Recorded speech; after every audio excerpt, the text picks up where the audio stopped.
কোনো সমস্যার সমাধানই হয় না।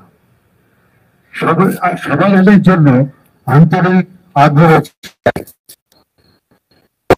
বক্তব্যের উপর দাঁড়িয়ে আজকে আমাদের এই প্রেস কনফারেন্স হবে। আমরা আমাদের দিক থেকে যারা বক্তব্য রাখবেন, চারজন রাখবেন যারা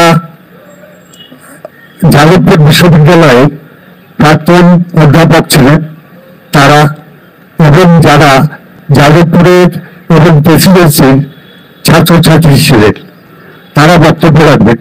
তাদের বক্তব্য রাখা হওয়ার পর এখানে আরো দুজন বক্তব্য রাখবেন। একজন হলেন আমাদের সৈকত মিত্র এবং আরেকজন হল আমাদের পার্থ বন্দ্যোপাধ্যায়। আমরা সময়টাও সেইভাবে ভাগ করে দিয়েছি, বিষয়গুলো ভাগ করে দিয়েছি। কাজেই আপনারা আমাদের একটু সময় দেবেন যাতে আমরা নির্দিষ্ট সময়ের মধ্যে এই কনফারেন্সটা শেষ করতে পারি। আমি প্রথমে বলার জন্য অনুরোধ করব আমাদের দীপঙ্কর মহাশয়কে। নমস্কার। দাদা পরিষ্কার করে বললেন যে আজকে কেন আমরা এখানে জমায়েত হয়েছি এবং একটা খেলা চলছে। আমি জানি আমাদের সাংবাদিক বন্ধুদেরকে আমরা এখানে ডেকে এনেছি। তার মাঝেই আজকে সত্যি কিন্তু পশ্চিমবাংলার এমন একটা অবস্থায় আমরা পৌঁছে যাচ্ছি বলে আমার আশঙ্কা হচ্ছে, যার জন্য আমাদের মনে হয়েছে যে কথাগুলো আরেকটু জোর করে আমাদের প্রত্যেকের সাথে আমরা কি ভাবছি সেটা শেয়ার করা দরকার। আমরা জানি গত কয়েকদিন ধরে যাদবপুরে কি ঘটনাটা ঘটেছে এবং আজকে এটা নিয়ে নতুন করে বলার আর কিছু রাখে না, কিন্তু যেটা আমরা বলতে চাই সেটা হচ্ছে যত তাড়াতাড়ি সম্ভব এই অবস্থা থেকে বেরোতে হবে। শুধু ছাত্রদেরকে না, শিক্ষকদের প্রত্যেকের কাছে আমরা এটা অনুরোধ করব আপনাদের মাধ্যমে, যাতে একটা খুব সংগত ভাবেই আবার শিক্ষার পরিবেশ ফিরে আসে। যাদবপুর আমরা জানি ভারতবর্ষে একটা ওয়ান অফ দ্য বেস্ট ইউনিভার্সিটির যে লিস্টটা বের হয় তার মধ্যে প্রথম 10টির মধ্যে একটি। তাই যাদবপুরের এই বিশৃঙ্খলাটা আজকে আমাদের ঘরের ছেলে মেয়েদেরকে, বিশেষ করে বাংলার ছেলে মেয়েদেরকে আরেকটা খুব সমস্যা সম্মুখীন অবস্থায় ফেলে দেবে যদি সেটা আমরা দ্রুত এর সমাধান না করি। এই প্রসঙ্গে আমি যেটা বলতে চাই সেটা হচ্ছে আমরা জানি যে সেদিন যেদিন ঘটনাটা ঘটেছিল সেদিন বাংলারই একটি শিক্ষকদের সংগঠন, যেটা সারা বাংলাব্যাপী সংগঠনটি রয়েছে, কলেজ এবং বিশ্ববিদ্যালয় শিক্ষকদের সংগঠন, সেই সংগঠনের একটি আলোচনা সভা ছিল এবং তারপরে বোধহয় বিকেলের সেশনে তাদের নিজস্ব এজিএম বা কিছু ছিল। সকালের আলোচনা সভাটার বিষয়বস্তুটি ছিল খুব জরুরি। সেটা আমি যতটুকু খবর পেয়েছি সেটা ছিল শিক্ষার গৈরিকরণের বিরুদ্ধে বা তার প্রেক্ষিতে কোনো আলোচনা। সেখানে শুধু শিক্ষাবিদরা ছিলেন তা নয়, সেখানে বাংলার বিভিন্ন প্রতিষ্ঠানে যারা যুক্ত তারাও ছিলেন। খুব পুরনো সাংবাদিক, অত্যন্ত শ্রদ্ধেয় সাংবাদিক জয়ন্তবাবু ছিলেন, জয়ন্ত ঘোষাল সম্ভবত ছিলেন, এবং পশ্চিমবাংলার বিভিন্ন বিশ্ববিদ্যালয়ের প্রাক্তন এবং বর্তমান উপাচার্যরা ছিলেন।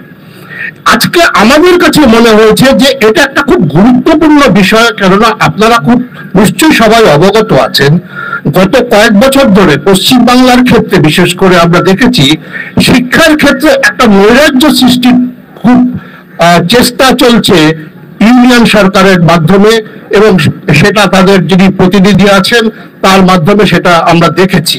শুধু পশ্চিমবাংলার ক্ষেত্রে নয়, একই রকম ঘটনাটা ঘটছে তামিলনাড়ুর ক্ষেত্রে, এবং যেখানে যেখানে বিজেপি সরকার আছে সেই সব রাজ্যগুলোতে একই রকম ঘটনাটা ঘটছে। তা আমাদের আশঙ্কা হচ্ছে যে যেটা শিক্ষা, আমরা জানি যে এখন এটা কনকারেন্ট লিস্টে, আগে স্টেট লিস্টে ছিল, এখন কনকারেন্ট লিস্ট থাকার পরেও শিক্ষাকে ক্ষেত্রে ইউনিয়ন গভর্নমেন্ট তাদের নানা রকম এজেন্সির মাধ্যমে আমাদের উচ্চশিক্ষায় বিশেষ করে তারা নাক গলাতে চাইছেন। এবং আমাদের প্রতিটি বিশ্ববিদ্যালয়ে আপনারা খোঁজ করে দেখুন, আমাদের ছাত্ররা, আমাদের গবেষকরা, তাদের প্রচুর ফান্ডিং আটকে আছে, রিসার্চ ফান্ড আটকে আছে, রিসার্চ স্কলাররা সময় মতো টাকা পাচ্ছে না। যাদবপুরের ক্ষেত্রে অন্তত কয়েক কোটি টাকা আটকে আছে। এভাবে অত্যন্ত অন্যায় ভাবে এগুলোকে আটকে রাখা হয়েছে। এর প্রতিবাদে এর বিরোধিতা করতেই হবে। আমি তাই সবার কাছে আজকে অনুরোধ করছি, শিক্ষার স্বার্থে, বিশেষ করে বাংলার ছেলে মেয়েদের স্বার্থে, সার্বিক উন্নয়নের স্বার্থে, গবেষণার স্বার্থে ইউনিয়ন গভর্নমেন্ট যে গৈরীকরণের চেষ্টা করছে তার বিরোধিতা যেমন এখান থেকে করা উচিত। শুধু একটি মাত্র শিক্ষক সংগঠন সেটা করলে হবে না, দলমতের উপরে উঠে সব কটা শিক্ষক সংগঠন যারা যে কটি আছে, প্রত্যেকজন শিক্ষক শিক্ষিকাকে আজকে এর প্রতিবাদে ঐক্যবদ্ধ হতে হবে, এর প্রতিবাদ করতে হবে। ছাত্রছাত্রীদের ভবিষ্যতের কথা ভেবে, ছাত্রছাত্রী এবং গবেষকদের বিশেষ করে তাদের সমস্ত টাকা পয়সা যেভাবে আটকাচ্ছে ইউনিয়ন গভর্নমেন্ট, তার বিরোধিতা করতে হবে। তাই আমি মনে করি যাদবপুরের সমস্যাটা মিটিয়ে ফেলা যাবে। আমি আশা করি যাদবপুরে যিনি আছেন, যারা এখন সংগঠনে, শুধু সংগঠনে নয়, ভিসি যিনি আছেন, তাকেও আমরা দেখছি যে খবরের কাগজের মারফত তিনি ছাত্রদের সাথে অত্যন্ত ভালো ব্যবহার তো সবসময় করেন, আরো ভাবে করছেন। তাদেরকে তিনি ডাকছেন, তাদেরকে তিনি মেইল করছেন। ছাত্রছাত্রীরাও দেখলাম যে অনেকেই তার সাথে দেখা করতে গেছেন। আমার ধারণা ছাত্রছাত্রীরা হয়তো অনুতপ্ত হচ্ছে যে সেদিন হয়তো যেটা করেছেন সেটা তারা পরে বুঝতে পারছেন যে সেটা ঠিক হয়নি। আমার সবচেয়ে একটাই অনুরোধ কাছে, শিক্ষার যে পরিবেশ সেখানে ছাত্র আর শিক্ষকের সম্পর্ক অত্যন্ত আমরা মনে করি একটা খুব ভালো সম্পর্ক। সেই সম্পর্কটা আমাদের যাতে অটুট থাকে, কোন অবস্থাতেই যাতে শিক্ষক আর ছাত্রদের সম্পর্ক নষ্ট না হয়। সাময়িক একটু হয়তো কিছু হয়েছে, সেটা যাতে আমরা তাড়াতাড়ি কাটিয়ে উঠতে পারি। আমার অনুরোধ, আপনারাও সেটা একটু চেষ্টা করুন। বাংলার স্বার্থে ইউনিয়ন গভর্নমেন্টের বাংলার শিক্ষা ব্যবস্থাকে নষ্ট করার যে একটা পরিকল্পনা চলছে সেটাকে ব্যর্থ করাটা খুব জরুরি বলে আমি মনে করি। ধন্যবাদ। এবার আমাদের কাছে বক্তব্য রাখবেন অনন্য চক্রবর্তী। সবাইকে নমস্কার। প্রথমে জানিয়ে রাখি, আমি যাদবপুর বিশ্ববিদ্যালয়ের প্রাক্তনী এবং সেটা নিয়ে আমি খুব গর্বিত যে আমি যাদবপুরের মতো একটি বিশ্ববিদ্যালয়ের প্রাক্তনী, যেখানে বলতে পারেন আমার পুনর্জন্ম হয়েছিল। এরকম মুক্ত মনা একটা ইউনিভার্সিটি আমাদেরকে প্রশ্ন করতে উৎসাহ দেয়, যেখানে আমাদের কোনো জিনিস বলে না যে মেনে নাও, প্রত্যেকটা জিনিসই আমরা যেন প্রশ্ন করি, প্রত্যেকটি অধ্যাপককে আমরা যেন প্রশ্ন করি। এমন একটা বিশ্ববিদ্যালয়ের আমি ছাত্রী এবং আমি একজন কৃতি ছাত্রী ছিলাম। আমি একটি বিশেষ পেপারে গোল্ড মেডেলও পেয়েছিলাম। কিন্তু আমি যে বিশ্ববিদ্যালয়ে পড়েছি, আমি যে যাদবপুর বিশ্ববিদ্যালয়ে পড়েছি, সেটা আজ থেকে অনেক বছর আগে। তার সঙ্গে আজকের যাদবপুরের আমি যে কিছু ঘটনা কয়েকটা ঘটেছে তাতে আমি অত্যন্ত ব্যথিত এবং লজ্জিত। একজন প্রাক্তনী হিসেবে আমি অত্যন্ত লজ্জিত। আমি একটা জিনিস বলতে চাই যে মুক্তমনা মানে কিন্তু স্বৈরাচারী নয়। মুক্তমনা মানে সবাইকেই সেখানে জায়গা করে দিতে হবে, ইনক্লুসিভ হতে হবে। আমাদের সেটাই শেখানো হয়েছিল। আমি তুলনামূলক সাহিত্যের ছাত্রী ছিলাম, কম্পারেটিভ লিটারেচারে। আমাদের পৃথিবীর সমস্ত দেশের সাহিত্য শেখানো হয়েছিল এবং এটা তাই জন্য এই জন্য শেখানো হয়েছিল যাতে আমাদের মনের একটা বিস্তার ঘটে, আমরা জানতে পারি যে পৃথিবীর কোন কোণে কি কি ঘটছে, তার থেকে ভালোটা নিতে পারি। কিন্তু এই মুহূর্তে যাদবপুরে যা ঘটছে সেখানে হচ্ছে শুধু একটি দল বা একটি গোষ্ঠী যা বলবে সেটাই হবে, অন্য কারোর কোনো বলার অধিকার নেই। এবং সেই পরিপ্রেক্ষিতে আমি দুটি ঘটনার জিনিস করে বলতে চাই। এক নম্বর হচ্ছে হোক কলরব যে আন্দোলনটা হয়েছিল, সেই সময় কিন্তু একটা এনকোয়ারি কমিটি তৈরি করা হয়েছিল, তাতে আমি একজন সদস্য ছিলাম। এবং সেখানে আমরা দেখেছিলাম যে হস্টেলটির সামনে মেয়েটির সঙ্গে অভব্য ব্যবহার করা হয়েছিল, সেই হস্টেলে যে কেউ ঢুকে যেতে পারে, তার রেজিস্টারের কোনো কেউ সই করে ঢোকে না, যে কেউ ঢুকতেই পারে, আমার বন্ধু ঢুকতেই পারে আমি যদি ওখানে থাকি, কিন্তু কেউ রেজিস্টারে সই করে না। এবং ওখানকার যে যে লোকটি কেয়ারটেকার ছিলেন সুপার মতন, তিনি ছাত্রদের ভয় কাঁপেন, উনি কাউকে কিছু বলতে সাহস পান না। এবং সেই জন্যই সেটা বাড়তে বাড়তে এমন একটা জায়গায় পৌঁছে গেছিল যেখানে মানুষ ওখানে বসে সমস্ত রকমের নেশা করতো, এবং ওখানে ওটা মেয়েদের জন্য খুব আনসেফ একটা জোন হয়ে গেছিল। এবং আমরা তখন আমাদের যে কমিটি ছিল সেখান থেকে আমরা বিভিন্ন রেকমেন্ডেশনের মধ্যে একটা বলেছিলাম যে রেজিস্টার গুলো যেন ঠিক করে মেনটেন করা হয়, এবং যাদবপুরে সিসিটিভি লাগানোর একটা দরকার আছে, যাতে কে ঢুকছে কে বেরোচ্ছে জানা যায়।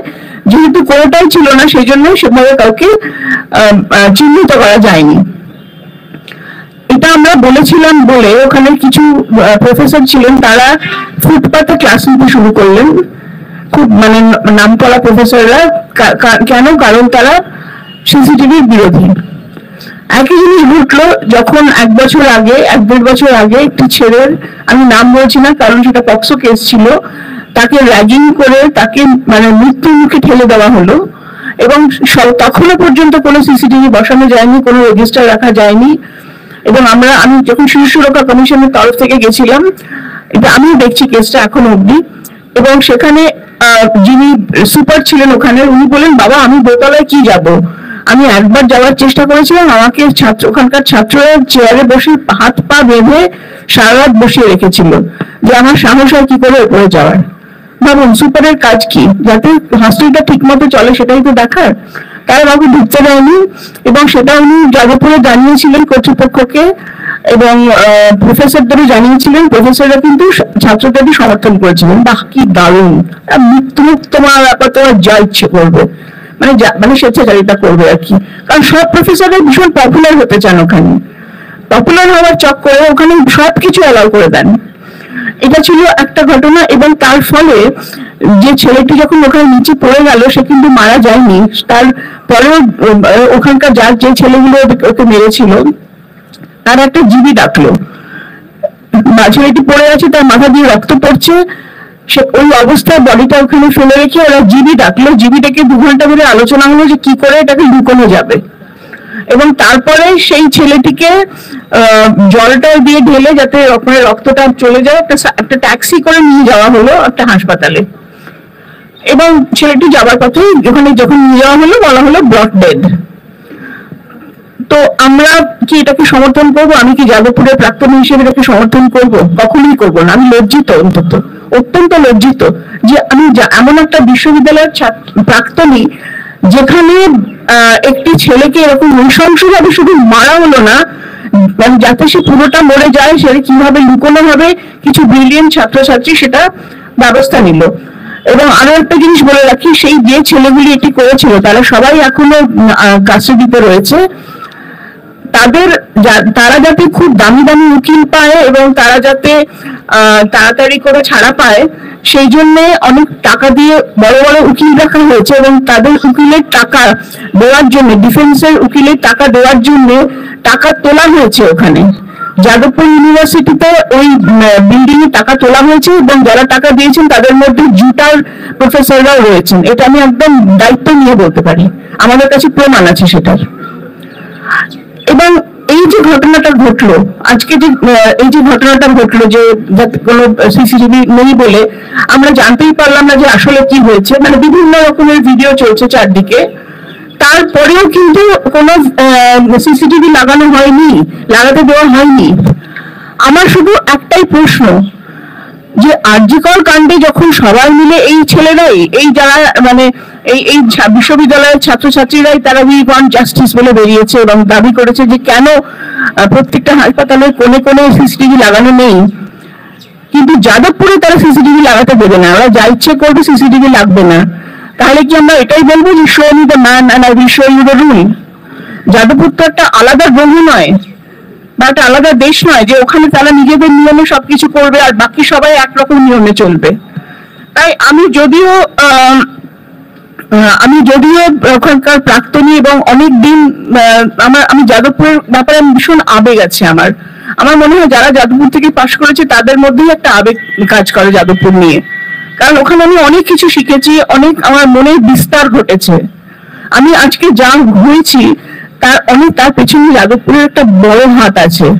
সেই জন্য আমি অত্যন্ত দুঃখিত। আমি চাইবো যে অন্যান্য কলেজে কোনো অন্যান্য প্রত্যেকটা প্রতিষ্ঠানে যেমন ভাবে চলে, সেখানে সিসিটিভি থাকে, সেখানে রেজিস্টার থাকে, কে আসছে কে যাচ্ছে তার উপর একটা নজরদারি থাকে, এটা খুব অত্যন্ত জরুরি থাকা প্রত্যেকের সুরক্ষার ক্ষেত্রে, প্রত্যেকটি ছাত্রছাত্রী এবং অধ্যাপকদের সুরক্ষার ক্ষেত্রে আমার মনে হয় এটা অত্যন্ত জরুরি। এবং একটি দল শুধু ওখানে মিটিং করবে, একটি দলেই ওখানে ইউনিয়ন থাকবে, অন্য কোনো দল ওখানে কিচ্ছু করতে পারবে না, এটা তো গণতন্ত্র হতে পারে না। এটা আর যাই হোক, এটা গণতন্ত্র হতে পারে না, এটা স্বৈরতন্ত্র হতে পারে। আমরা কি গণতন্ত্রের পক্ষে আছি নাকি স্বৈরতন্ত্রের পক্ষে আছি? আমার মনে হয় আজকে সময় এসেছে আমাদের প্রত্যেককে নিজেকে এই প্রশ্নটা করা। ধন্যবাদ। এবার বলবেন বর্ণালী মুখোপাধ্যায়।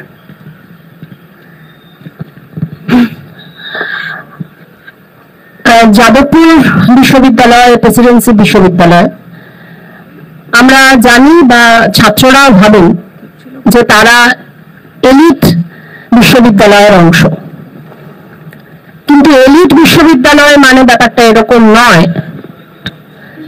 যে এখান থেকে পাশ করে বছরে 50 লাখ টাকার প্যাকেজ নিয়ে দেশে বা বিদেশের বিভিন্ন উঁচু পদে বিভিন্ন কর্পোরেট সেক্টরে আমরা যাব, এর মানে কিন্তু এলিট বিশ্ববিদ্যালয় নয়। অন্তত ছাত্র রাজনীতি যারা করেন তাদের এটা ভাবার কথা যে এলিট বিশ্ববিদ্যালয় মানে এটা যে পশ্চিমবঙ্গ এবং গোটা দেশের অন্যান্য বিশ্ববিদ্যালয় কলেজ সেখানকার ছাত্রছাত্রীদের নিয়ে একসঙ্গে কি করে তারা যে লড়াইটা করতে চান সেই লড়াইটা তারা করতে পারেন।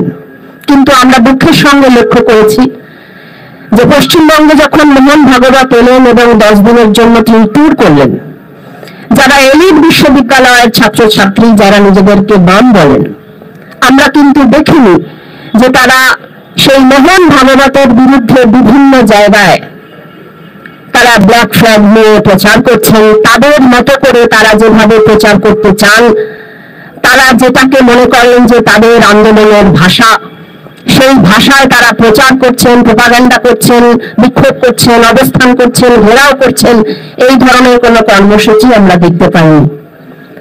আমরা কিন্তু দেখতে পাইনি যে শিক্ষার বৈদিকীকরণের বিরুদ্ধে যাদবপুর বিশ্ববিদ্যালয়, প্রেসিডেন্সি বিশ্ববিদ্যালয়ের ছাত্রছাত্রীরা তারা পশ্চিমবঙ্গের অন্যান্য কলেজের ইউনিয়নের কাছে গিয়ে আবেদন জানাচ্ছেন যে চলুন আমরা একসঙ্গে এই বৈদিকীকরণের বিরুদ্ধে প্রতিবাদ করি। কেন করেননি? তার মানে অন্যান্য বিশ্ববিদ্যালয় এবং কলেজে অন্যান্য সংগঠনের, ধরা যাক তৃণমূল কংগ্রেসের যারা ছাত্র সংগঠন তাদের ইউনিয়ন আছে, তাহলে তাদের সঙ্গে একসঙ্গে তারা বৈদিকীকরণের বিরুদ্ধে আন্দোলন করবেন না, তারা শুধুমাত্র এই উঁচু পাঁচিলের ভিতরেই থাকবেন। এটা কি করে বাম রাজনীতি হয় এটা কিন্তু আমাদের মাথায় ঢোকেনি। আমরা অন্তত ছাত্র আন্দোলন করে এসেছি, আমরা কিন্তু বুঝি না। এবং আমি আপনাদের কাছেও যেটা বলবো এবং নিজেদেরকেও বলবো যে এই যে আমরা মাঝে মধ্যে যাদবপুর বিশ্ববিদ্যালয়ের এই ছাত্রদেরকে মাঝে মধ্যে অতি বা মাওবাদী বলে থাকি, আমার ধারণা যে এটা বলার ফলে তাদের পায়াটা ভারী হয়, তাদের কাছে একটা ট্যাগ লেগে যায় এবং তারা এটা প্রচার করার চেষ্টা করেন, যদিও তারা কিছু জানেন না যে এটাই বোধহয় মাওবাদী রাজনীতি। আমরা তাকে জিজ্ঞাসা করবো যে আচ্ছা আপনারা নাকি ছাত্র ইউনিয়নের দাবি করার জন্য এই বিশৃঙ্খলাটা করলেন, মদত দিলেন, তাহলে কি আপনাদের ওই মাওবাদী রাজনীতি মাও সেতুং কি এরকম বলেছিলেন যে ছাত্র ইউনিয়নের নির্বাচন হবে অথচ দেশের কোনো মন্ত্রী থাকবে না, দেশে কোনো পার্লামেন্ট থাকবে না, দেশে কোনো সংসদ থাকবে না, আপনাদের জন্য শুধু একটা কলেজের ইউনিয়ন থাকবে আর অন্য কোনো জায়গায় পার্লামেন্ট, সংসদ, মন্ত্রী দেখলেই আপনারা ঝাঁপিয়ে পড়বেন, এরকম কোন বিধান কি মাও সেতুং দিয়েছিলেন? এরকম কোন বিধান কি তিনি দিয়েছিলেন? আপনাদের ভাষায় যে নিচু তলার সংসদগুলো, নিচু তলার ইউনিয়ন পঞ্চায়েতগুলো থাকবে আর দেশে যখনই কোনো মন্ত্রী, যখনই কোনো ভোট হবে আপনারা বলবেন যে আমরা এইসব নিয়ে চিন্তিত নই। তো আপনারা যদি এইসব নিয়ে চিন্তিত না হন, তাহলে কিসের আপনাদের গণতন্ত্র, কিসের আপনাদের স্বৈরতন্ত্র, কিসের আপনাদের ফ্যাসিবাদ? কারণ আমরা জানি যে ফ্যাসিবাদের বিরুদ্ধে যদি আপনাদের লড়াই করতে হয়, তাহলে সেদিনকে বৈদিকীকরণের বিরুদ্ধে সেমিনারকে আপনাদের সফল করা উচিত ছিল। এবং আমরা এটাও জানি যে সমস্ত সাধারণ মানুষকে নিয়ে আপনারা চলতে পারছেন না, আপনারা এমন সমস্ত কাণ্ড করেন, আমরা বলতে বাধ্য হই ওই উঁচু পাঁচিলের ভেতরে যে আজকের দিনের যারা ফ্যাসিস্ট বিজেপি, তারা সুযোগ পেয়ে যায় এই জেএনইউ, এই জেইউ প্রেসিডেন্সি, তার ভেতরে সমস্ত গণতন্ত্রকে প্রত্যাহার করে নেওয়ার, তাদের উন্মাদ বাহিনীকে ভেতরে ঢোকানোর। ফলে তো আপনারা আজকে ছাত্র রাজনীতির নামে যেটা করছেন, সেটা একটা চূড়ান্ত বিশৃঙ্খলা। মাংসপণের নামে যেটা করছেন, সেটা চূড়ান্ত বিশৃঙ্খলা। সেটা পশ্চিমবঙ্গে এবং গোটা ভারতবর্ষে যে বিশৃঙ্খলার রাজনীতি চলছে, ফ্যাসিস্ট রাজনীতি চলছে, আপনারা বাস্তবত সেটাকে সমর্থন করছেন। পশ্চিমবঙ্গের পুলিশ মোটেই ট্রিগার হ্যাপি নয়, লাঠি হ্যাপি নয়, গোটা পৃথিবীতেই এখন ওভাবে সম্ভব নয়। কিন্তু আপনারা যে কাণ্ড কারখানা চালাচ্ছেন, আপনারা গণতন্ত্রে ফিরুন। আপনারা যদি সত্যিই কোনো ভালো কাজ করতে চান, তাহলে দেশের ভোট, পার্লামেন্ট, সংসদ, নির্বাচন, মন্ত্রী, এই সবগুলো বোঝার চেষ্টা করুন। পশ্চিমবঙ্গের অন্যান্য আপনাদের ভাষায় নন এলিট কলেজের ইউনিয়নের সঙ্গে বোঝাপড়া করে, বন্ধুত্ব করে দেশের যে প্রধান শক্তি, প্রধান শত্রু, তার বিরুদ্ধে লড়াইয়ের চেষ্টা করুন। না হলে আমরা বলতে বাধ্য হব যে আপনারা বাস্তবত ওই ব্রাউন শার্টদের দালাল হিসেবে নিজেদের প্রতিপন্ন করছেন। ধন্যবাদ। এবার বলবেন সুষম রায়।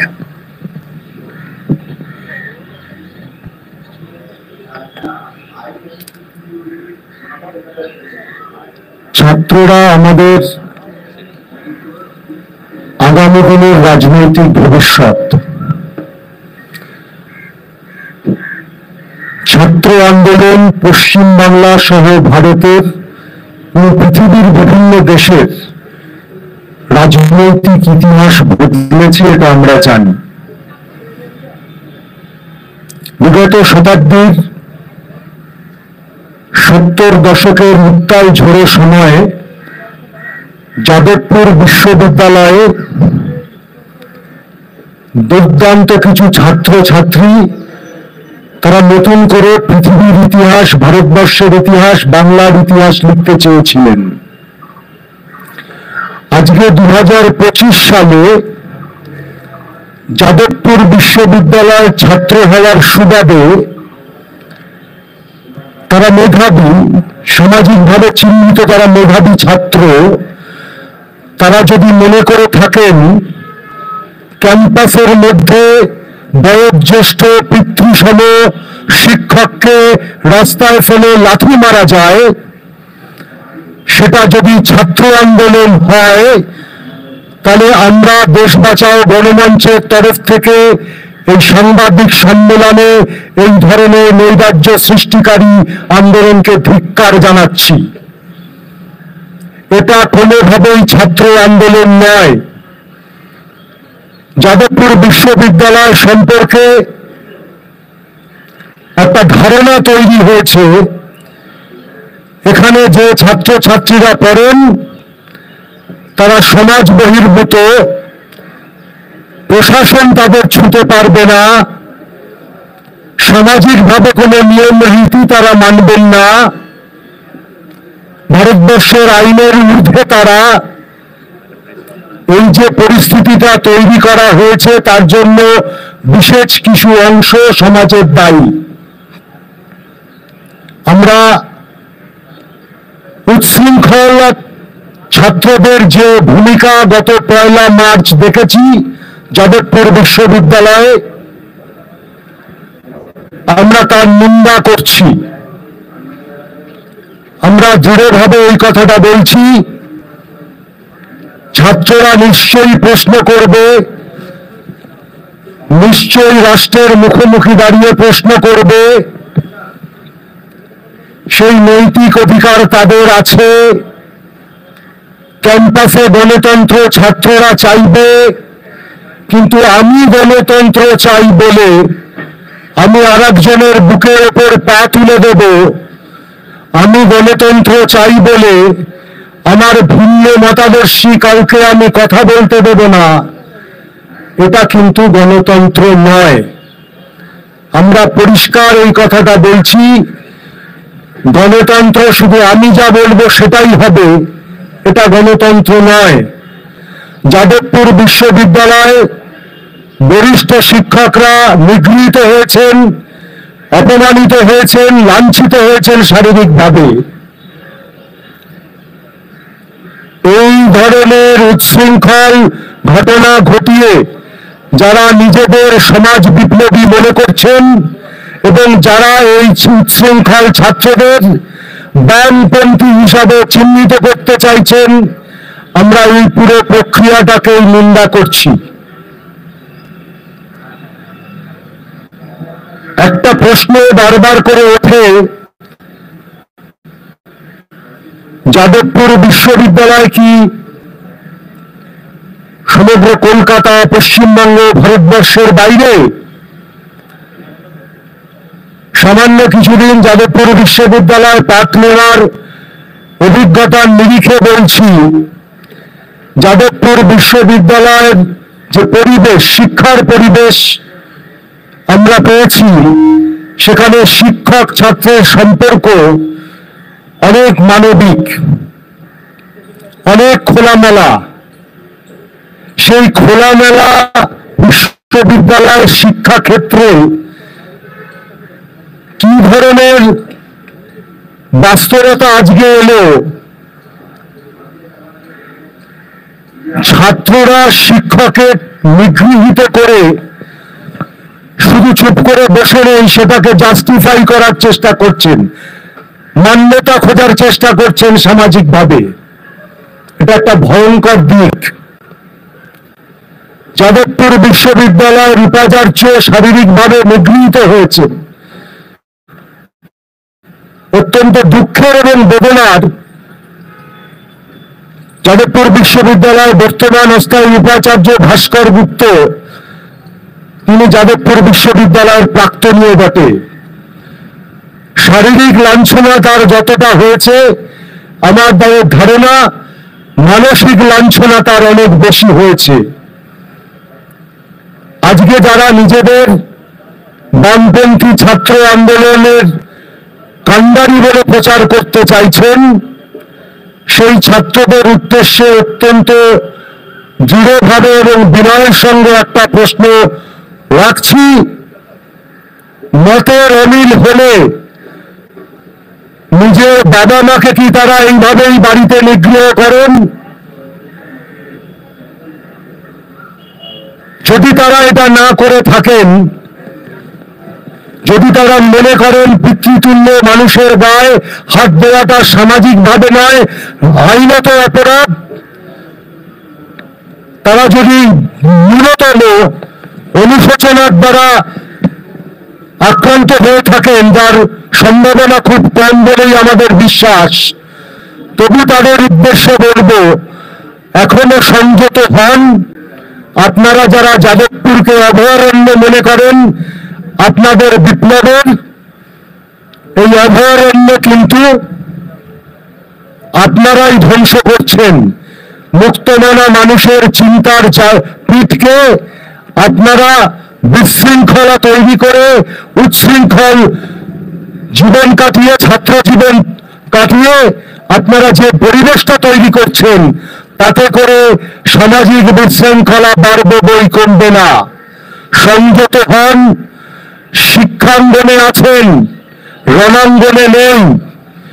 শিক্ষাঙ্গনে শিক্ষার্থী হিসাবে আপনি গণতন্ত্র চাইবেন, আমরা গণতন্ত্রের পক্ষে। আপনারা দাবি করেছেন ক্যাম্পাসে নির্বাচন চাই, তাই আমরা আন্দোলন করছি। ক্যাম্পাসে নির্বাচন চাই বলে আপনি দাবি তুলে আপনার ভিন্ন মতাদর্শী কাউকে আঘাত করবেন। রাজ্যের মন্ত্রী, শিক্ষামন্ত্রী, তিনি যে অধিকার বলেই ওখানে যান না কেন, তিনি শেষ বিচারে রাজ্যের শিক্ষামন্ত্রী থাকেন।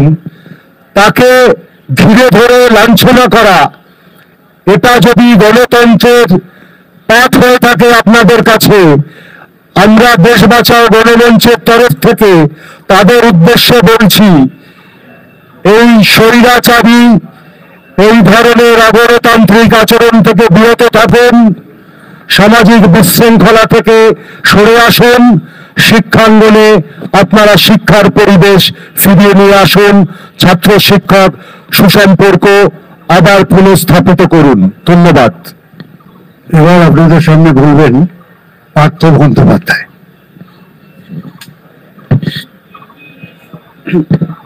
আপনাদের সবাইকে নমস্কার। আজকে যাদবপুরের ঘটনার পরিপ্রেক্ষিতে আমি দু একটা কথা বলছি, তার কারণ আপনারা হয়তো অনেকেই জানেন যে বহুকাল আগে আমি নিজে আরএসএস এবং বিজেপির সঙ্গে ঘনিষ্ঠভাবে যুক্ত ছিলাম, প্রায় 20 বছর। তার ফলশ্রুতি আমার একটা বই দানবের পেটে 2 দশক, কারণ 2 দশক এই দানবীয় দর্শনের সঙ্গে আমি অঙ্গাঙ্গিভাবে যুক্ত ছিলাম। এবং ছাত্র আন্দোলনের পরিপ্রেক্ষিতে একটা কথা আপনাদেরকে মনে করিয়ে দিতে চাই, তা হলো যে আমি যখন আরএসএস ছেড়ে চিরকালের মতো বেরিয়ে চলে আসি 80-র দশকে আমেরিকা চলে যাওয়ার আগে, তখন আমি এবিভিপির ওয়েস্ট বেঙ্গলের জয়েন্ট সেক্রেটারি ছিলাম। সারা পশ্চিমবঙ্গের অখিল ভারতীয় বিদ্যার্থী পরিষদের আমি জয়েন্ট সেক্রেটারি ছিলাম। আমি ওদের রাজনীতি হাতের তালুর মতো চিনি। সুতরাং সেই জ্ঞান থেকে আমি বলতে চাই এবং বলতে পারি, দাবি করতে পারি যে আজকে যাদবপুরে এই তথাকথিত এক শ্রেণীর বামপন্থী ছাত্ররা আন্দোলনের নামে যে জিনিসটা করছেন, যে নৈরাজ্য সৃষ্টি করছেন, আলটিমেটলি তার কিন্তু ফসলটা তুলবে এবিভিপি এবং আরএসএস। এরা চায় শিক্ষাক্ষেত্রকে সম্পূর্ণভাবে গৈরিকীকরণ করতে, যাকে ইংরেজিতে বলা হয় সাফারাইজেশন। এখানে কোন রকম ইকুয়ালিটি, সমানাধিকার বলতে কিছু থাকবে না, কারণ ওরা সমানাধিকারে বিশ্বাস করে না। এরা একটা চরম সাম্প্রদায়িক দল, একটা সাম্প্রদায়িক হিংস্র দর্শনে এরা বিশ্বাস করে, ঘৃণার রাজনীতিতে বিশ্বাস করে। এবং ওরা ভারতের কোণে কোণে আপনারা যদি দেখেন একটার পর একটা শিক্ষা প্রতিষ্ঠানকে ওরা ভেতরে ঢুকে একটু একটু করে ধ্বংস করে দিচ্ছে। এবং যাদবপুরের মতন একটা গর্বের ইনস্টিটিউশন, গর্বের শিক্ষা প্রতিষ্ঠান মুক্ত মনের কথা অনেকে বলেছেন এর আগে। আমি যাদবপুরের অনেককে ব্যক্তিগতভাবে চিনি, সেখানে আমি নিজে বক্তৃতা দিয়ে এসেছি, সেমিনার করে এসেছি। যাদবপুরের এই যে একটা মুক্ত বাতাসের যে শিক্ষার পরিবেশ আছে, সেটা কিন্তু এই হঠকারী বামপন্থী উগ্র নৈরাজ্যবাদী রাজনীতির জন্য সেই পরিবেশটা কিন্তু সম্পূর্ণ ধ্বংস হয়ে যাবে এবং তার লাভে গোট তুলবে বিজেপি এবং আরএসএস এবং এবিভিপি। এই কথাটা আমি খুব জোর দিয়ে আপনাদেরকে বলতে চাই। 2 নম্বর হচ্ছে প্রাইভেটাইজেশন। ওরা চায় সমস্ত শিক্ষা প্রতিষ্ঠান যেন সরকারের এবং রাষ্ট্রের পরিচালন ব্যবস্থার বাইরে চলে আসে এবং সেগুলোকে ওরা প্রাইভেট কর্পোরেশনের হাতে তুলে দেবে। অর্থাৎ প্রাইভেট কর্পোরেশনের হাতে তুলে দেওয়া মানে হচ্ছে দুটো, একটা হচ্ছে সেখানে রাষ্ট্রের বা সরকারের কোন রকম কন্ট্রোল বা নিয়ন্ত্রণ কিছু থাকবে না, 1 নম্বর কথা। 2 নম্বর কথা হচ্ছে অল্প পয়সায় মেধাবে যে সমস্ত ছাত্রছাত্রী সেখানে পড়ার সুযোগ পাচ্ছে তাদের হাতের বাইরে চলে যাবে, কেবলমাত্র অতি ধনিক শ্রেণীর ছেলেমেয়েরা সেখানে পড়াশোনা করার সুযোগ পাবে এবং এটা একটা ব্যবসায় পরিণত হবে, এটা শিক্ষা প্রতিষ্ঠান থাকবে না। এই হচ্ছে 2 নম্বর। 3 নম্বর হচ্ছে যেটা সবচেয়ে ভয়ঙ্কর, সেটা হচ্ছে অথরিটারিয়ানিজম।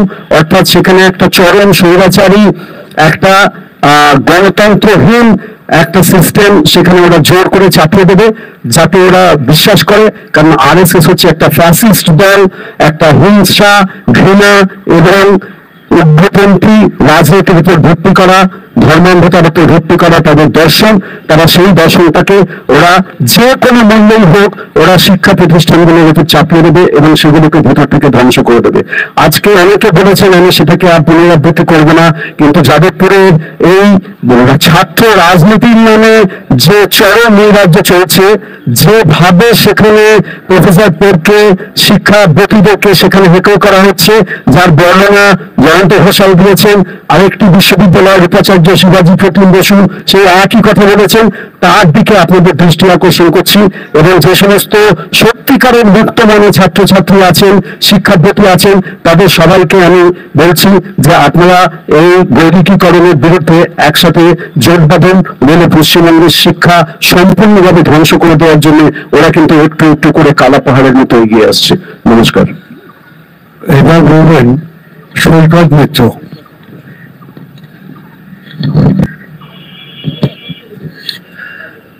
নমস্কার। যাদবপুর ইউনিভার্সিটি আমাদের বাংলা তথা ভারতের গর্ব, আমরা সবাই জানি। আমার পরিবারের বেশ কয়েকজন যাদব ইউনিভার্সিটির কৃতি ছাত্র, আমার বেশ কিছু বন্ধু বান্ধব, আমার থেকে সিনিয়র, আমার থেকে জুনিয়র, তাদের সঙ্গে যাদব ইউনিভার্সিটিতে গেছি। আর আমি নিজে ব্যক্তিগতভাবেও গেছি। তার কারণ হচ্ছে যাদব ইউনিভার্সিটির একটা বড় জায়গা ছিল সেখানকার সাংস্কৃতিক আঙ্গিনা, যেখানে বেশ কয়েকবার গেছি এবং যেহেতু ভালো লেগেছে বলে আবার যখন ডাক এসছে আবারও গেছি। কিন্তু আমার কেন জানি না এখন যেটা মনে হচ্ছে, যাদবপুর ইউনিভার্সিটি একটা সময় বলা হতো যে ইঞ্জিনিয়ারিং সেটাই আসল। অবশ্যই আমার বন্ধু বান্ধবরা তাই, কিন্তু কৃতি ছাত্রছাত্রীদের মধ্যে দেখুন সেখানে কিন্তু সংস্কৃতির মানুষ অনেক রয়েছে, অর্থনীতির মানুষ রয়েছে, অমর্ত্য সেন রয়েছেন, শঙ্খ ঘোষ সেখানকার, নবনীতা দেব সেন সেখানে কৃতি ছাত্রছাত্রী। তো তাদের অভাবটা কি এখন ভীষণভাবে চোখে যাচ্ছে না? আমরা কি ইঞ্জিনিয়ারিং পড়ছি কি শুধু পলিটিক্যাল বিষয়ে আমরা ভীষণভাবে সেগুলো জানার জন্য, সেই ইঞ্জিনিয়ারিং জানার জন্য কি আমরা যাদবপুর ইউনিভার্সিটিতে পড়ছি? আমরা জানি না। আমার মেয়ে যখন ইউনিভার্সিটিতে ভর্তি হওয়ার সময় যাদবপুর ইউনিভার্সিটি গিয়ে খুব পছন্দ হয়েছিল এবং ভালো রেজাল্ট করেছিল বলে সেখানে চান্সও পেয়েছিল। কিন্তু কেন জানি না, আমি বললাম যে তুই পড়াশোনা করতে চাস না রাজনীতি করতে চাস? ও বলে পড়াশোনা। আমি তাহলে যাদবপুর ইউনিভার্সিটি ভর্তি হবে না। এই যে পারসেপশনটা, সেই জায়গাটা কিন্তু আরো পরিষ্কার হয়ে যাচ্ছে এই ধরনের স্বৈরতন্ত্র দেখে। এবং এই সাম্প্রতিকতম যে ঘটনাটা ঘটেছে, আমার ছোট্ট ব্যাখ্যা সেটা হচ্ছে যে কোন রকম আমি বলবো যে পেছনে কোনো ইন্ধন কি ছিল না সেটা এখনো পর্যন্ত বোঝা যাচ্ছে না। কারণ ছাত্রছাত্রীদের মধ্যে এটা হঠাৎ করে একটা গজিয়ে ওঠা, এরকম মাতব্বরি করতে হবে, হিরো হতে হবে, এরকম একটা ব্যাপার চলে আসে। কিন্তু ব্রাত্য বসু যে গেছিলেন সেটা তো তার আমার তো মনে হয় না যে সেখানে যাওয়াটা তার কোন রকম অপরাধ ছিল, কিংবা সে যে কারণে গেছিলেন সেই জায়গাটা থেকে তিনি যখন বেরিয়ে আসছেন তার সঙ্গে যে বিহেভটা করা হলো, উনি কিন্তু সবকিছু প্রায় মেনে নিয়েছিলেন। তারপরেও কেন করা হলো, আমার মনে হয় যে এইটা নিয়ে চিন্তা ভাবনা করার ভীষণ প্রয়োজন। এবং এই জায়গাটাই দেখিয়ে দিচ্ছে যে একটা ইউনিভার্সিটি, যেটা ভারতবর্ষের বা পৃথিবীর one of the best universities এর মধ্যে, অবশ্যই সেখানে সংস্কৃতির বড় অভাব হয়ে গেছে। সংস্কৃতি মানুষের দরকার। শুধু রাজনীতি নিয়ে কিন্তু একটা সমাজ চলতে পারে না, এবং রাজনীতির মধ্যেও সংস্কৃতি থাকা দরকার। সেইটা সুসংস্কৃতি। আমি বলছি না যে শুধু হক কলরব সেই সংস্কৃতিটাই একমাত্র সংস্কৃতি, নিশ্চয়ই সেটাও থাকবে, যেটা সবাই বললেন যে মুক্ত মনস্কতা নিশ্চয়ই থাকবে, কিন্তু একটা কোথাও যেন বাঁধনের দরকার। এবং যেটা মনে হচ্ছেন যারা উপাচার্য, তারা বলা উচিত কি উচিত না জানি না, কিন্তু তারা যেন বর্ষতা স্বীকার করে নিচ্ছেন। এইটা আমার মনে হয় যে একটা এই সংস্কৃতিটা বলে যাদবপুর ইউনিভার্সিটি এবার থেকে চেঞ্জ হওয়া দরকার। সবাইকে এটাই বলার যে সবাই মিলে আসুন, আপনারা এটা সবাইকে জানান, এসে সবাইকে আপনাদের মাধ্যমে জানাই যে আপনারা বিদ্যালয়ে এসছেন, বিশ্ববিদ্যালয়ে এসছেন, সেখানে আপনারা পড়াশোনা করুন, সংস্কৃতি নিয়ে আলোচনা করুন, আপনাদের নিজেদের মধ্যে নিজেদের যে তালমিল দরকার, গোলমাল নয়, তালমিল দরকার, সেই তালমিলের সংস্কৃতিটাকে আরো জোটবদ্ধ করুন। তবেই আমরা কিন্তু আমাদের এই রাজ্যের যে শিক্ষার যে জায়গাটা, আপনাদের মাধ্যমেই আরো অনেক উপরে নিয়ে যেতে পারবো। ধন্যবাদ। নমস্কার। আপনারা আমাদের বক্তাদের মধ্যে থেকে যে বিষয়গুলো সামনে এলো, আমি খুব সংক্ষেপে আপনাদের কাছে সেগুলো তুলে ধরছি। তারপরে আপনারা আপনাদের প্রশ্ন করবেন, আমাদের পক্ষ থেকে উত্তর দেওয়া হবে। দেখুন, প্রথম কথা হচ্ছে যে শিক্ষার বৈজ্ঞানিকীকরণ এবং শিক্ষাক্ষেত্রে নৈরাজ্য এটা একটা চরম বিপদের সম্ভাবনা ডেকে আছে। এটাকে আমাদের খুব ভালো করে বুঝতে হবে। আমরা ভুক্তভোগী, আমরা জানি 60-এর দশকের শেষ এবং 70 দশকের প্রথমে কি অবস্থা তৈরি হয়েছিল, তার থেকে শিক্ষা নেওয়া উচিত। মুক্ত বলে বলে স্বৈরাচারী নয়, এই কথাটাও আমাদের একটা শিক্ষা হিসেবে নেওয়া উচিত, যে যারা মুক্ত বলে হবে তারা সকলকেই সুযোগ দেবে বলার এবং তাদের যেটা করার সেটা করতে দেওয়ার।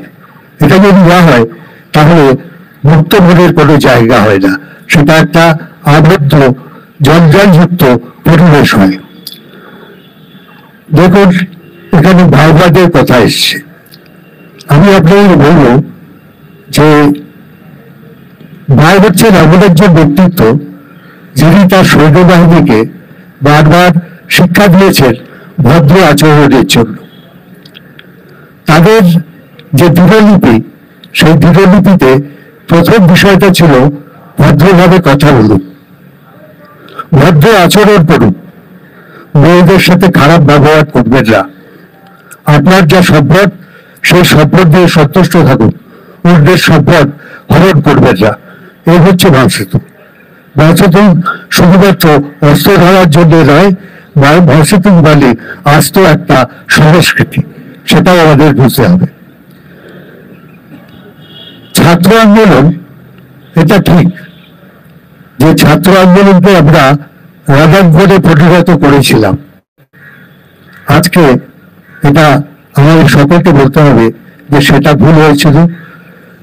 শিক্ষার ফল কখনোই রণাঙ্গন নয়, সেটা শিক্ষা নেওয়ার জায়গা, সেটা খেয়াল রাখতে হবে। তার সাথে দাবি দেওয়া আন্দোলন সেগুলো তো আছেই, থাকবে। আপনারা শুনবেন যে একটা ঘৃণার রাজনীতি গোটা দেশ জুড়ে আজকে কি ক্ষতি করছে। সেই ঘৃণার রাজনীতি প্রশ্রয় পাবে এই ধরনের আন্দোলনের মধ্যে থেকে। আরেকটা বিষয় হচ্ছে যে সরকারি সবকিছু বাদ, সবকিছু প্রাইভেট হয়ে যাবে।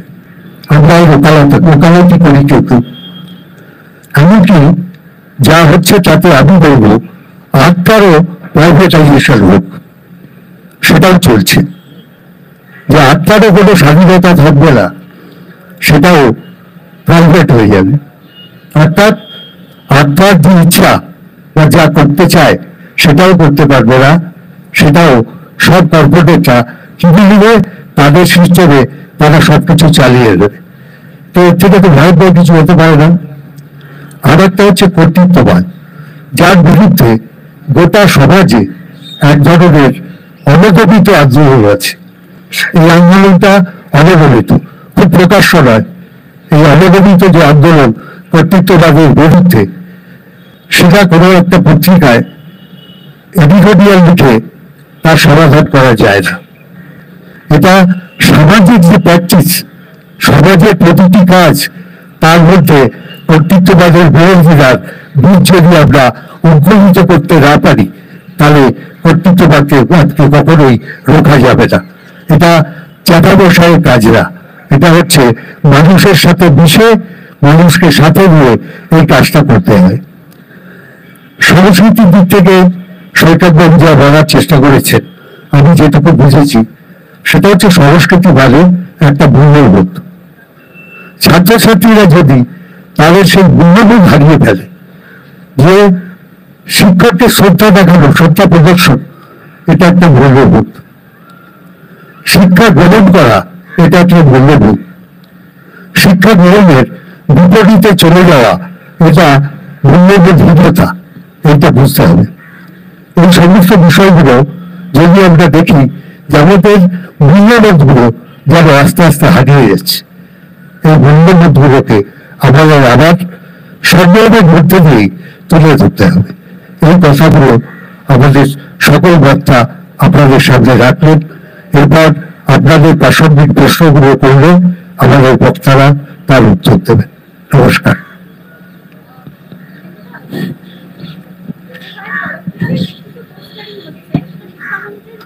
হচ্ছে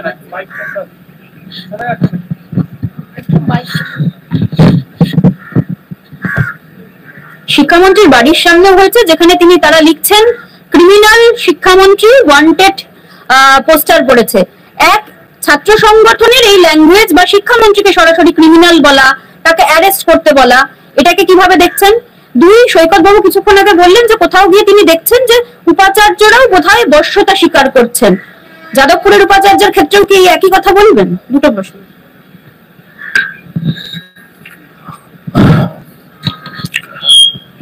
এসএফআই মানে যার প্রাইমারি পার্টি সিপিএম, তার প্রয়াত সাধারণ সম্পাদক সীতারাম ইয়েচুরি পার্লামেন্টে একটা বক্তৃতা দিয়েছিলেন, একটা ভলন্টিয়ারের কোর্টকে কোট করেছিলেন, I don't support what you say but I will go to my death to defend you.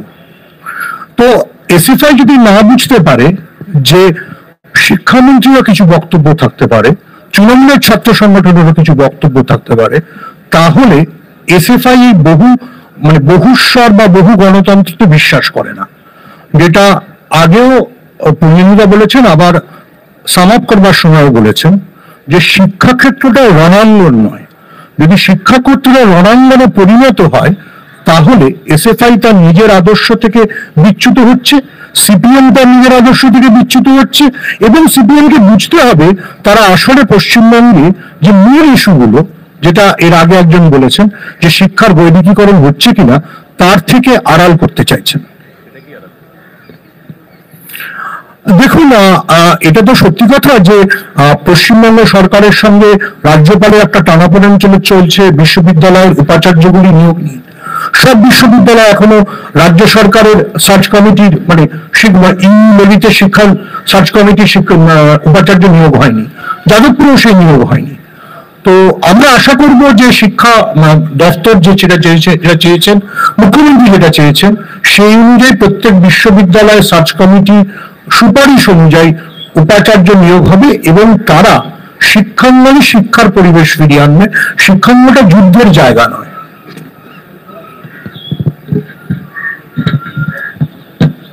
দেখুন, আমি আর একটা কথা বলতে চাই এর সাথে।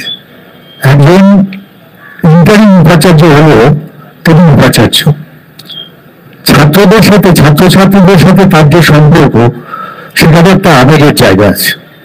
তারা যখন তার কাছে যান এবং তার কাছে কিছু দাবি দেওয়া করেন, তখন তিনি যদি একটু ভেঙে পড়েন, একটু যদি আবেগ সর্বস্ব হয়ে ওঠেন, এটা তার অপরাধ নয়, এটা তার মানবিকতা, এটা তার সত্যি।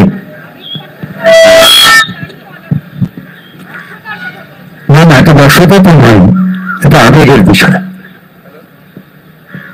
আর কেউ পূর্ণিমা বলতে চাইছেন, যদি ভাস্কর গুপ্ত ছাত্রছাত্রীদের মানবিক ভাবে ডিল করেন, সেটা দোষ নয়, কিন্তু এটা যেন কিংবা ভেবে নেন যে উপাচার্য নেই বলে বা স্থায়ী উপাচার্যের জায়গায় নেই বলে একটা মাৎসন্যায় চলবে।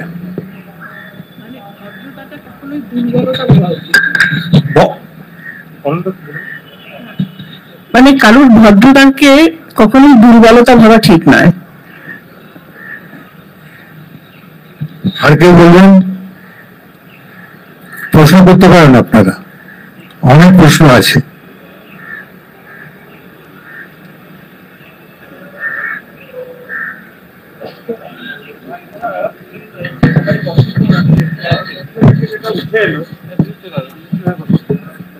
আজকে আপনাদের যে বক্তব্য প্রত্যেকে রাখলেন, তার মধ্যে থেকে যেটা উঠে এলো, 1 তারিখে যে ঘটনা ঘটেছে তার জন্য স্পেসিফিক্যালি আপনারা কাকে দায়ী করছেন? মাওবাদী নকশালপন্থী অতিবাম সংগঠন, নাকি বিজেপি, এবিভিপি, আরএসএস এই সংগঠন? 1 তারিখের ঘটনার জন্য দায়ী কারা?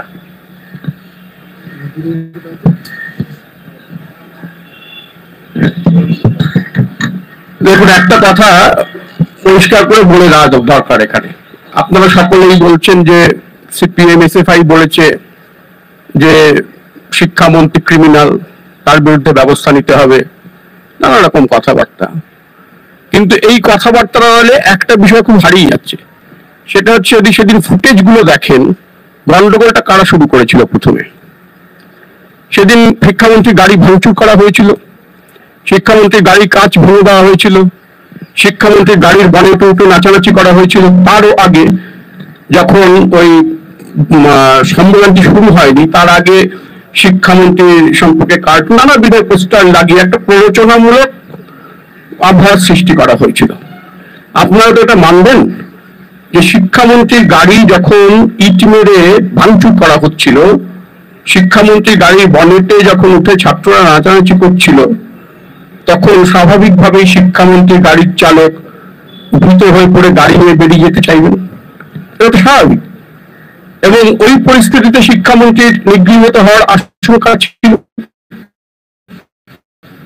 এটাও তো স্বাভাবিক। গাড়ির বনেটে উঠে যখন একজন নাচানাচি করছে তখন যদি গাড়িটা এগোয়, স্বাভাবিক ভাবে এটাই বলে যে যে বনেটে উঠেছিল সে পড়ে যাবে মাটিতে। তার মা বলছে এটা একটা অ্যাক্সিডেন্ট। এখন এই ঘটনাগুলোকে আড়াল করে বারবার তুলে ধরা হচ্ছে যে ইচ্ছাকৃতভাবে গাড়িটি ছাত্রকে চাপা দিয়েছিল। হ্যাঁ, ওখানে এসএফআই এবং যে আরেকটি যে সংগঠন বা অতিবাম যে সংগঠনগুলো আরএসএফ, তারা কিছু করেনি, তারা ধোয়া তুলসী পাতা, তাদের উপর হঠাৎ আক্রমণ হয়েছিল। গাড়ির কাজ ভাঙিয়েছিল কারা? গাড়ির বনেটে উঠে নেচেছিল কারা? সেদিন আইন শৃঙ্খলার পরিণতির অবনতির জন্য মূলত প্রাথমিকভাবে কারা দায়ী, এই প্রশ্নটা তো উঠবে। এবং যখনই এটা উঠবে আপনারা দেখতে পাবেন যে খুব পরিকল্পিতভাবে, খুব ঠান্ডা মাথায় যদি ভাবেন, একদম নিউট্রালি যদি ভাবেন, খুব পরিকল্পিতভাবে সেদিন একটা হাঙ্গামার অবস্থা সৃষ্টি করা হয়েছিল। এবং আমরা এটা পরিষ্কার বলতে চাই যে আরজি করের ঘটনাকে কেন্দ্র করে যেমন পরিকল্পিতভাবে একটা বিশৃঙ্খলা সৃষ্টি করার চেষ্টা করা হয়েছিল, ঠিক সেইভাবেই যাদবপুর বিশ্ববিদ্যালয়ে খুব পরিকল্পিতভাবে বিশৃঙ্খলার সৃষ্টি চেষ্টা করা হয়েছে। এটা একটা মানে দীর্ঘ ষড়যন্ত্রের অঙ্গ, যেটা আরজি কর এবং যাদবপুর এক সূত্রে বাঁধা। এটা কোনো মানে বিচ্ছিন্ন ঘটনা ঘটে গেলে সেদিন যাদবপুর এরকম নয়, একটা দীর্ঘ পরিকল্পনা যে আরজি করে ঘটিয়েছে, এরপর যাদবপুরে ঘটাবো, এরপর অন্য কোথাও ঘটাবো। এটা একটা পরিকল্পনা। এই পরিকল্পনাগুলো কারা করেছে? এর ভেতর বাম আছে, অতিবাম আছে, যারা এই রাজ্যের ভাবমূর্তিটাকে কলঙ্কিত করতে চেয়েছে আরজি করের ঘটনা দিয়ে, যারা যাদবপুরের ঘটনা দিয়ে ভাবমূর্তিটাকে কলঙ্কিত করতে চেয়েছে, যারা আরজি করের ঘটনা নানা রকম মিথ্যা সংবাদ রটিয়েছিল, তারা এই যাদবপুরের ঘটনা এসব বলছে, গাড়ির কাজ ভাঙবো, গাড়ির ওপর হামলা করবো, শিক্ষামন্ত্রীর গাড়িতে পিঠ ছুড়বো এবং তারপর বলবো আমরা আক্রান্ত। পরিকল্পনাগুলো বুঝতে খুব অসুবিধা হয় না। ফলে পরিষ্কারভাবে আমরা বলছি এটা একটা ষড়যন্ত্র, যেটা আরজি করের ওই ছাত্রীর যে দুর্ভাগ্যজনক মৃত্যু তাকে কেন্দ্র করে যে ষড়যন্ত্র তৈরি হয়েছিল, বিশৃঙ্খলা সৃষ্টির যে ষড়যন্ত্র তৈরি হয়েছিল, তারই অঙ্গ যাদবপুরের এই ঘটনা। সেই ষড়যন্ত্র যারা করেছিল এক্ষেত্রে তারাই জড়িত।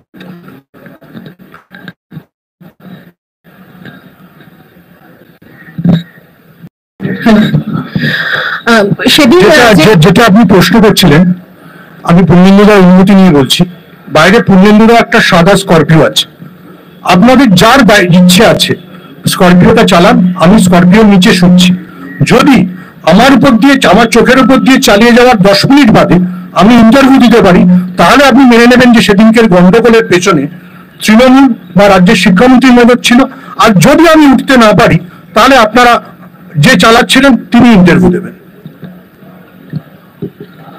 দেখুন, যে দিকটা আমাদের দেখা উচিত সেটা হচ্ছে এত ঘটনা ঘটার পরেও ভক্ত বসু আহত ছাত্রটিকে দেখতে গেছেন, তিনি তার পরিবারের সাথে কথা বলেছেন। এই সৌজন্য ছাত্রদের শেখা উচিত। তাদেরও ডাক্তার বসুর বাড়িতে গিয়ে ক্ষমা চাওয়া উচিত ছিল। আমরা এই বক্তব্য রাখতে চাই, এটা কেউ বলছেন না। সিনিয়র যারা আছেন তাদের এইটা বলা উচিত, যারা ছাত্রদের প্রতিজ্ঞা দিতে চান তাদের এইটা বলা উচিত। কালীঘাটে ওসব দাঁড়িয়ে গিয়ে দরজে ডাক্তার বাড়ির সামনে গিয়ে ঝামেলা না পাঠিয়ে তার বাড়িতে যাও, যদি সাহস থাকে গিয়ে ক্ষমা চাও, এটা করা হচ্ছে। সেদিন যে ঘটনা ঘটেছিল তার পরিপ্রেক্ষিতে যখন যাদবপুর বিশ্ববিদ্যালয়ে আন্দোলন হচ্ছে, মিছিল হচ্ছে, সেই সময় আমরা প্রশ্ন করেছিলাম যে ঘটনা ঘটেছিল তার পরিপ্রেক্ষিতে আপনারা কাকে দায়ী করেন। তো বাম ছাত্র সংগঠনের তরফ থেকে একজন বলেছিলেন যে আমরা ওয়েব কুপাকে বহিরাগত বলছি না, আমরা বলছি সেদিন তৃণমূল কংগ্রেসের কোন বহিরাগতরা তারা সেদিন সেখানে উপস্থিত ছিলেন, তার জন্যই ঘটনা ঘটেছে। আমি জাস্ট বলতে চাইবো যে বর্ণালী এর আগে বলেছেন, সেটা হচ্ছে যে প্রেসিডেন্সি এবং যাদবপুরে সৌভাগ্য বা দুর্ভাগ্যের বিষয় ইউনিয়ন চালানোর এবং ইলেকশন জেতার আমার একটা অভিজ্ঞতা রয়েছে। তো আমি তো কোনোদিন মনে করি না যে যাদবপুরে যদি বাইরের কেউ চলে আসে তাহলে সে বহিরাগত। সমস্যাটা হচ্ছে যদি সে তৃণমূলের হয়, যদি সে বাবুল সুপ্রিয় হয় তাহলে সে বহিরাগত, আর যদি সে অন্য কোনো বিপ্লবী আদর্শ নিয়ে ঢুকে পড়ে তাহলে সে বহিরাগত নয়। দেখুন আপনি কখনো, আমি ওই জন্যই সীতারাম ইয়েচুরির কোটটা দিয়ে শুরু করলাম, আপনি কখনো একই গণতন্ত্রে দুজনের জন্য দুটো আলাদা নিয়ম রাখতে পারেন না। যদি ওনারা মনে করেন যে তৃণমূলের বা ওয়েব কুপার কেউ বাইরে থেকে ঢুকেছে সেটা অন্যায়, তাহলে যেটা প্রথম থেকে অনেকে বলছেন ওখানে সিসিটিভি চালু করা হোক, ওখানে মানে যেটা অনন্যাদি বলেছেন ওখানে আইডেন্টিটি কার্ড চালু করা হোক, সেগুলো কেন যাদবপুরের লোকরা মেনে নেন না? আবারও বলছি যে আপনি গণতন্ত্রে কোনো অভয়ারণ্য তৈরি করতে পারেন না। এই অভয়ারণ্যে শুধু আমরাই বন্দুক দিয়ে চালাবো, আমরাই সবকিছু করব, তাহলে আপনার জন্য কিন্তু অনেক, যেটা পার্থদা বলেছেন, অনেক বড় বিপদ ভবিষ্যতে অপেক্ষা করে থাকবে। আরেকটা কথা, ওয়েব কুপার সম্মেলন চলছিল, ওয়েব কুপা কিন্তু শুধু যাদবপুর বিশ্ববিদ্যালয়ের শিক্ষকদের সংগঠন নয়, ওয়েব কুপায় সারা পশ্চিমবঙ্গের অধ্যাপক এবং শিক্ষকরা, কলেজ শিক্ষকরা রয়েছেন, উপাচার্যরা রয়েছেন। তো সেখানে ওয়েব কুপায় তো শুধু যাদবপুরের জুটার অধ্যাপকরা যাবেন না, বিভিন্ন রাজ্যের বিভিন্ন বিশ্ববিদ্যালয়ের অধ্যাপকরা যাবেন। তো তারা কেউ তৃণমূল করতে পারেন, কেউ অন্য কিছু করতে পারেন।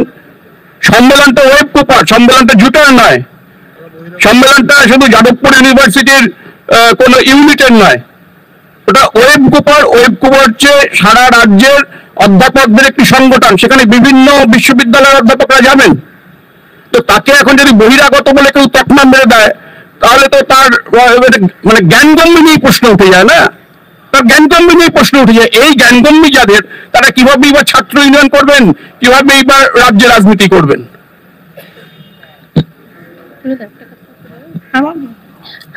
মানে আমার সব থেকে অবাক লাগছে যে ছাত্রদের কাছে ছাত্র ইউনিয়ন নির্বাচনটা অত গুরুত্বপূর্ণ। যারা বলছেন ভালো কথা, আমরাও চাই ছাত্র ইউনিয়ন নির্বাচন, তাহলে এত বড় সুযোগ তারা পেলেন যে শিক্ষামন্ত্রী তাদের সামনে হাজির। শুধু তাই নয়, তিনি নিজে বলছেন যে আমি এই ব্যাপারে তোমাদের কাছ থেকে স্মারকলিপি নেব, এবং নিয়েওছেন। তাহলে তো এটা স্বাভাবিক ছিল যে এই সুযোগের সদ্ব্যবহার আমি করব। আমি যদি সেখানে ছাত্র সংগঠন করি, এই ব্যাপারে আমি আলোচনা চালাবো, আমি ওখানে অন্তত 1 ঘন্টা 1.5 ঘন্টা 2 ঘন্টা ওনাকে স্মারকলিপি দিয়ে ওনার সঙ্গে আলোচনা করব, এই সুযোগটা তো আমার ছিল। তাহলে এই সুযোগটা আমি নিলাম না কেন? কোন মাউসেতুং এটা আমাদের শিখিয়েছে? আর যেটা আমি বলছিলাম একটু আগে, যে যখন আমরা একটা রেকমেন্ডেশন দিয়েছিলাম যে সিসিটিভি চালু করা হোক, তখন যাদবপুরের কিছু প্রথিতযশা অধ্যাপক তারা যাদবপুরের ঠিক বাইরে 4 নম্বর গেটের বাইরে ফুটপাতে ক্লাস নিতে শুরু করেছিলেন, কারণ তারা নাকি বিশ্বাসই করেন না যে বহিরাগত বলে কিছু আছে।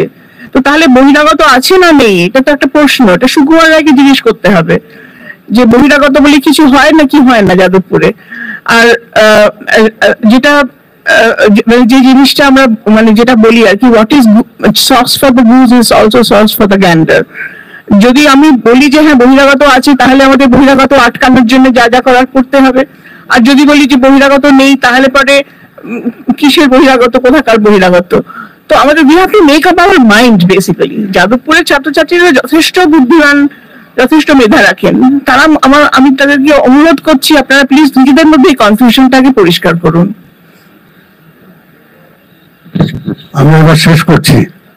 ধন্যবাদ আপনাদের সকলকে।